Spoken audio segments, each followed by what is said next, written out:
प्राचीन मिस्र में एक समस्या थी, और वह न तो टिड्डियों की विपत्ति से आई थी और न ही क्रोधित फराओ से। वह समस्या थी नील नदी। हाँ, वही नील जिसकी वजह से अफ्रीका के उस हिस्से में सभ्यता पनपी। अपने जीवनदायिनी जल और उपजाऊ भूमि की वजह से उसने खेती को संभव बनाया। मिस्र के किसान जमीन के टुकड़े चिन्हित कर विशाल आबादी को सहारा देने के लिए फसल उगा सकते थे, वरना वहां तो कठोर सहारा रेगिस्तान था।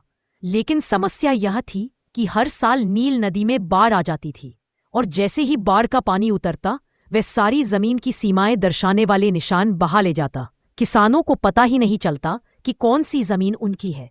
इसका मतलब था कि हर साल नील डेल्टा की हजारों वर्ग मील जमीन की दोबारा माप जोख करनी पड़ती थी, ताकि पता चल सके कि किसकी जमीन कहाँ है।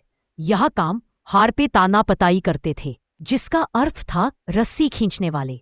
ये इंजीनियर थे जो रस्सियों की लंबाई खींचकर जमीन नापते, सीमाएं तय करते या इमारतों की रूपरेखा तैयार करते। अगर जमीन का टुकड़ा किसी तय लंबाई और चौड़ाई का होता तो उतनी ही लंबाई की रस्सियां खींचकर आयत का आका जा सकता था। लेकिन यह तरीका हमेशा सटीक नहीं होता था। रस्सी को कसकर खींचने के बाद भी उसका आकार बिगड़ सकता था।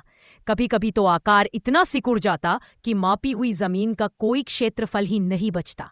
लंबाई मापना जरूरी था, लेकिन उसके बिना कुछ काम का नहीं था जब तक सही कोण न मिले। अब चुनौती यह थी कि केवल रस्सी का इस्तेमाल करके कोण कैसे मापा जाए। हारपेटा नापताया के पास इसका चतुर उपाय था। वे किसी भी रस्सी को 12 बराबर हिस्सों में बांट देते और हर हिस्से पर गांठ लगा देते। एक व्यक्ति रस्सी का सिरा पकड़ता, दूसरा 3 गांठ गिनकर रस्सी सीधी पकड़ता, तीसरा व्यक्ति 4 गांठ गिनकर रस्सी पकड़ता और 5 हिस्से बच जाते।